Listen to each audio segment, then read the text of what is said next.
दादा दादा एक मिनिट, तू तू तू जाऊ नको. पण नाही म्हणजे तू जा फक्त आदित्यला येऊ दे मग तू जा. बंधू मला ऑफिसला जायला उशीर होतोय, मला जाऊ दे. ए दादा आपली घरातली भांडणं बाहेर कशाला चव्हाट्यावर आणायची. हो, मेघना बरोबर लग्न करायला नकार देऊन त्याने माझी आबरू वेशीवरती टांगलेलीच आहे. आता ह्या निर्णयावरती जर का तो कायम राहिला तर सगळं चव्हाट्यावरती येणार आहे. मग झालं एखादं भांडण बाहेर दरवाजाच्या तर बिघडलं कुठे. जाऊ दे मला. दादा दादा दादा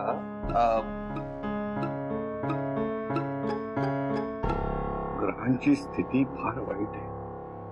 राहू आणि केतू भलत्याच जागी आहेत. पण तिथे हा शनी जर जाऊन पोचला तर खूप अमंगळ होईल. ज्योतिषशास्त्र हा माझा प्रांत आहे, तेव्हा मी बघेन. आणि बाहेर जे घडतंय तो माझा प्रांत आहे. काय घडतंय बाहेर? तनईचं उघडे वाचताय.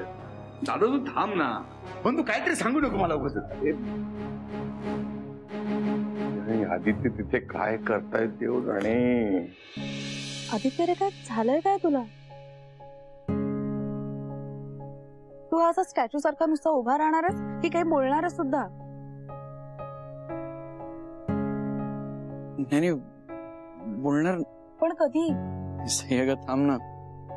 मला रोजची सवय नाहीये का असं बोलायची.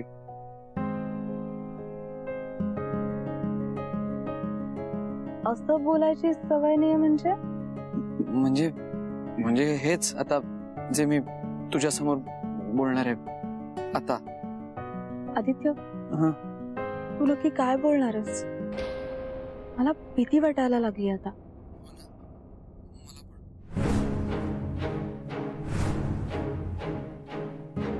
ठीक आहे आदित्य, तुला भीती वाटत असेल तर नको बोलूस, मी जाते. नाही नको सई, बोलायचं तर आहे कारण आता आपल्या दोघांकडे फार वेळ नाहीये.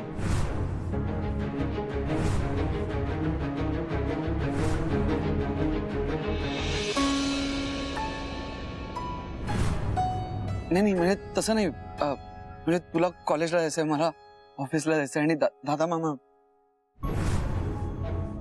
मामाला माझ्याशी बोलायचंय ना. मग प्लीज बोल ना पटकन. बोलतो. आपण दोघही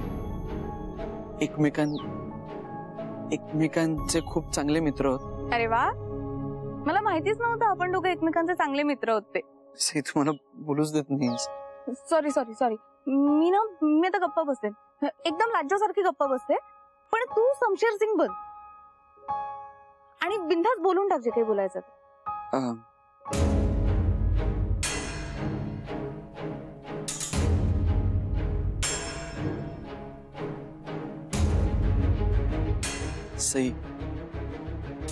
सई शशिकांत बिराजदार, माझं तुझ्यावर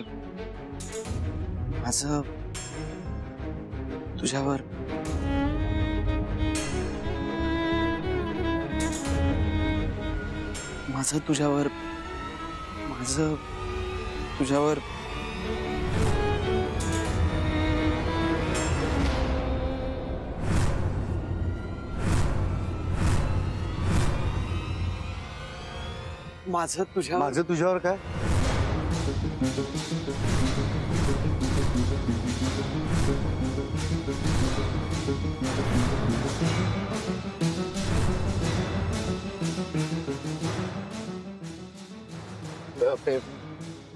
पप्पा काय? पैसे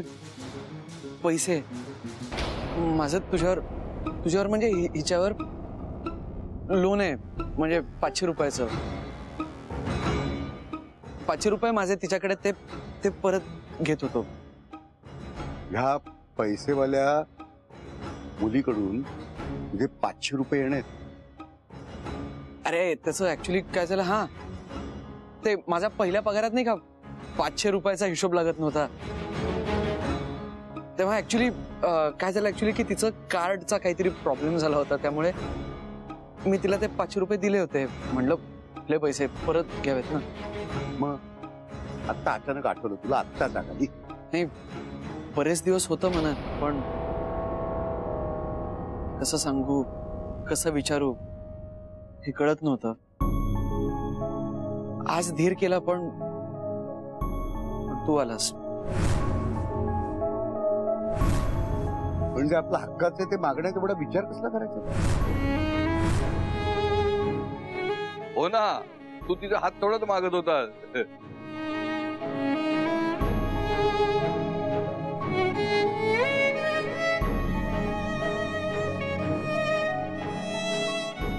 हे घे 500 रुपये, मी जाते काय तू कुठे निघालीस?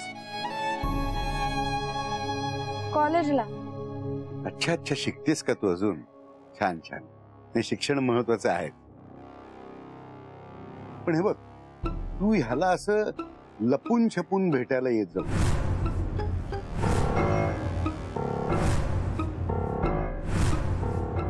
नाही म्हणजे मला काय म्हणायचं होतं की आपल्यातलं भांडण वितुष्ट आता संपलेलं आहे, त्यामुळे राजरोसपणे भेटायला येत जा ना त्याला.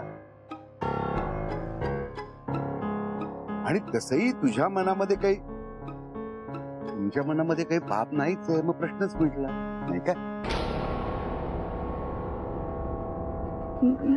नाही. ठीक आहे, निघ. तुला उशीर होत असेल ना आता?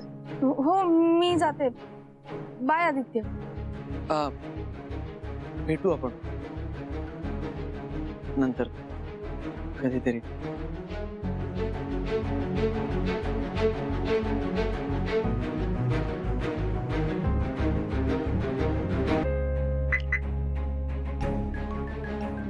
तिकडे आपल्यातला आबोला संपावा म्हणून मी तुझी वाट बघत ताटकत उभा आहे, आणि तू इकडे ह्या मुलीमध्ये रमलास.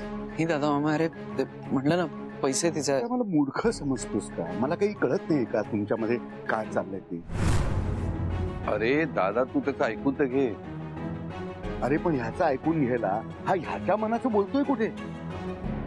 ह्याचा बोलवता धनी वेगळाच आहे. ही मुलगी सई, ही पढवते याला आणि हा बोलतोय. ती सांगते याला लग्न पुढे ढकलायला. बायको कशी शोधावी, काय शोधावी याची काहीतरी फालतू आणि फडतूस कारण ती शिकवते याला. मेघनाशी लग्नाला नकार द्यायला ती सांगते याला. अरे दादा, असं काही नाहीये. अरे तसंच आहे. तुम्हाला सुद्धा ह्या मुलीची भुरळ पडली, ह्या मुलीने भुरळ पाडलेली आहे तुमच्यावर. त्या श्रीमंतांच्या मुली असतात ना, त्या असंच वागतात. त्यांना हवं तसं आपल्याला वागून घेतात आणि आपण त्यांच्यावरती भाळतो. त्यांच्या जाळ्यामध्ये अडकतो आपण, आणि जीव गेला तरी आपण त्या जाळ्यातून सुटू शकत नाही. आणि अगदी अशीच वागायची संधी माझ्याशी.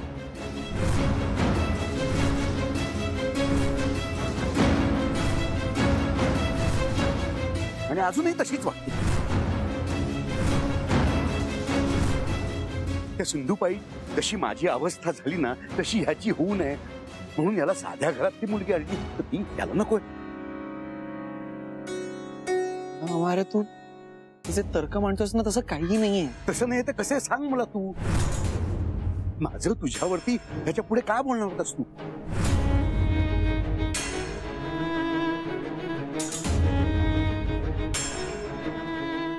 असो, बोलण्यासारखं खूप आहे, पण आता माझ्याकडे वेळ नाहीये आणि ताकद तर त्याहून नाहीये. आबोला आहे ना आपल्यामध्ये, तोच पार आहे.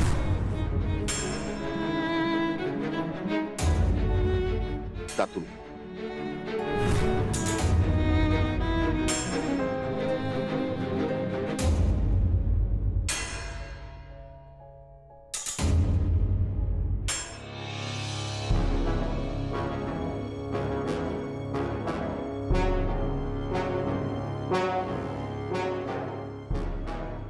नको.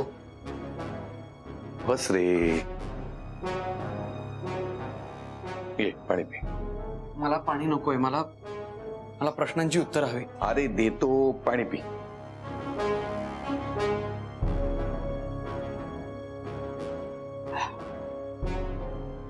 पाणीही प्यालो, शांतही झालो, खुश. अरे जाऊ दे ना आधी, कशाला उगाच. काय काय जाऊ देऊ भाई मामा? माझ्या इच्छा, माझी स्वप्न, माझे मित्र, माझं आयुष्य काय काय हातात न जाऊ देऊ आता मी. असं कोण म्हणाल? सगळ्याच गोष्टी तर तुझ्या आहेत, तुझ्याच राहणार आहेत. त्यासाठी त्या टिकल्या पाहिजेत ना. दादा मामा टिकू देणार आहे का? काय प्रॉब्लेम काय नेमका त्याचा? का का असं वागतो तो? तो पहिल्यापासून एवढा चिडका होता का? मी तुला म्हटलं ना, त्याचा भूतकाळ आहे. हो, पण त्याचा हा भूतकाळ आपलं वर्तमान बिघडवतोय. तर माझं भविष्य काय तर मला धड दिसतही नाही. आधी असं काही होणार नाही आणि त्याच्या भूतकाळात तू डोकावून पाहण्याची काही एक गरज नाहीये. माझी इच्छा नाहीये भाई मामा. मी जेन्युइनली समजून घ्यायचा प्रयत्न करतो. काही गोष्टी तुम्ही माझ्यापासून लपवता तरी त्या मला कळतात. काही बोलत नाही. दादा मामाला अधूनमधून सारखा कोणाचा तरी फोन येतो आणि तो फोन आला की तो खूप अस्वस्थ होतो, जास्ती चिडचिड करतो. ही अशी अनोळखी माणसं येतात दारात, त्यांना तो कधी कधी पैसेही देतो. आणि आज त्यांनी एक नाव घेतलं, सिंधू.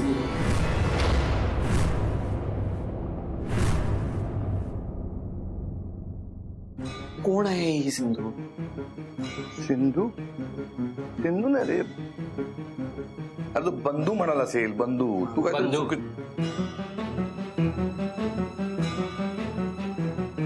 आता तो लहान नाहीये. योग्य वेळ आली की त्याला सगळं सांगून टाकू असं आपण फक्त म्हणत आलो. पण जोपर्यंत आपण ती वेळ आणत नाही तोपर्यंत ती वेळ कधीच येणार नाही. आणि मला वाटतं हीच ती वेळ. सिंधू, दादाच्या आयुष्यातील धक्कादायक, खळबळजनक पण अतिशय महत्वाचं प्रकरण. सिंधू जगदीश ब्रह्मे.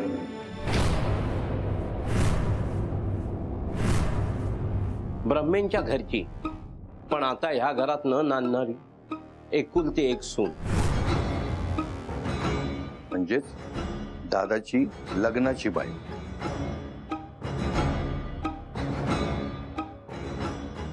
पण दादा मामाचं लग्न कुठे? दादाचं फार लवकर लग्न झालं. आई गेल्यानंतर ह्या घरात सून म्हणून येणारी ती पहिली स्त्री. दिसायला घरंदाज, बोलणं लाडीक आणि मधाळ. हे बघता क्षणी कोणालाही भुरळ पाडेल असं तिचं वागणं. मूळची मुंबईची, ऐशो आरामात वाढलेली, काट कसर कशाची खातात हे देखील माहीत नसलेली श्रीमंता घरची पोर. तिच्यात आणि दादामध्ये जमीन अस्मानाचा फरक होता. दादापेक्षा ती प्रत्येक बाबतीत उजवी होती. पण दादाचं शिक्षण, त्याचा स्वभाव, त्याचा प्रामाणिकपणा तिच्या वडिलांना भावला आणि त्या दोघांचं लग्न झालं. ती येणार म्हटल्यानंतर आम्ही सगळे खूप खुश होतो. सगळं घर तिच्या स्वागतासाठी सज्ज होतं. तिनं माप ओलांडलं आणि आपले खरे रंग दाखवायला सुरुवात केली. आणि काही वर्षात या घराचं आणि दादाचं रंगरूपच बदलून गेलं.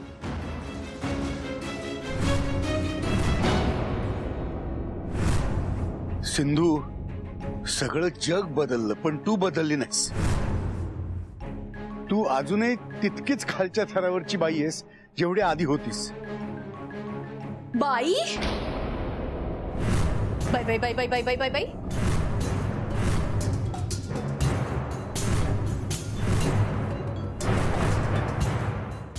हद्द झाली बाई या माणसाची. लग्नाच्या बायकोला बाई म्हणताना जीभ चाचरत कशी नाही हो तुमची? हे पहा, कागदोपत्री मी अजून तुमचंच नाव लावते म्हटलं. सौभाग्यवती सिंधू जगदीश ब्रह्मे. आणि कपाळावर हे भलथोरलं कुंकू वागवतेय तेही तुमच्याच नावाचं आहे. लक्षात आहे ना?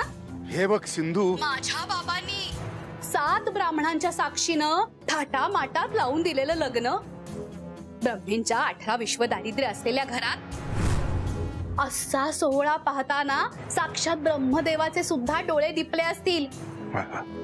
आणि तुम्ही मला बाई म्हणताय, ती सुद्धा खालच्या थराची? हो, कारण तू वागतेच तशी.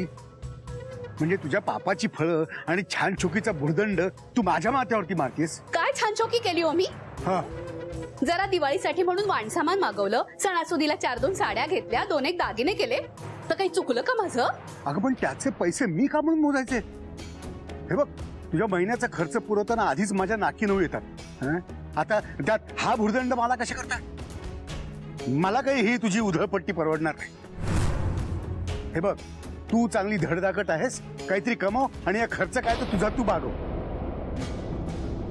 पुन्हा तेच. हे पहा, साड्या म्हणजे काही पैठण्या घेतल्या नाहीयेत बरं. दागिने केलेत ते सुद्धा खोटेच करून घेतले, सोन्याचं पाणी दिलेले. ब्रह्मेंना कुठले सोन्याचे परवडणार? मग आता एवढासा बायकोचा खर्च नवऱ्यानी चालवायचा नाही तर कोणी चालवायचा?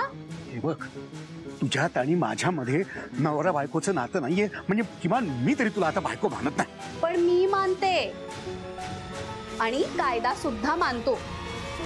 कायद्याने मी अजूनही तुमची बायको आहे. एवढं जर होतं तर मग द्यायचा होता घटस्फोट, काडीमोड घ्यायचा होता, सुटले असते मी तरी. अगं पण तुला बांधून ठेवलंय कुणी? तू तुझं काय ते धड भलं करायला मोकळी आहेस की? मलाच मेलीला वेडी आशा होती हो की आपला नवरा झालं गेलं सगळं विसरून आपल्याला पुन्हा जवळ करील म्हणून. पण नाही, नवऱ्याला बायकोपेक्षाही त्याचा भाचा प्रिय. पांढऱ्या पायाचा अवलक्षणी पोर मेलं. जन्माला आल्यावर 1-2 वर्षात आई बापाला गिळलं. आणि हे अजूनही त्या अपशकुनी दिवट्याला गोंजारत बसलेत. हे बघ सिंधू, तोंड सांभाळून बोल.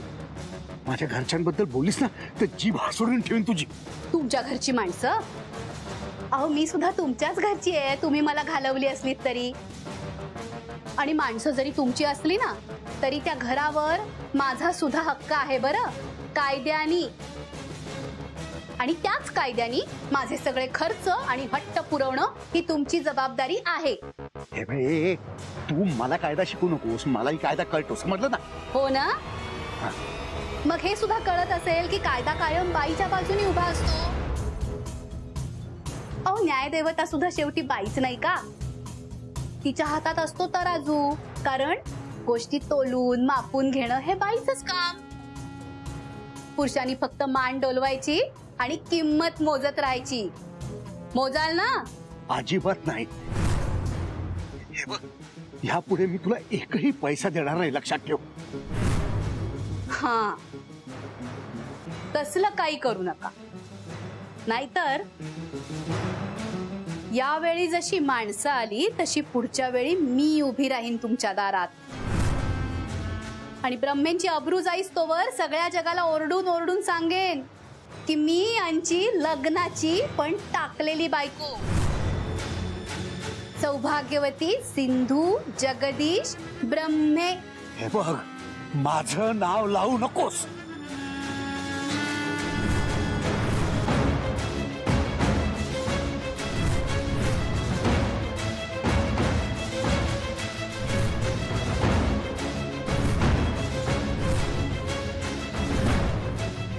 काय झालं काका?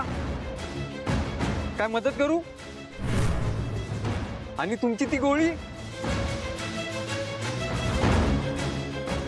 गोळी घरी विसरलोय बहुतेक.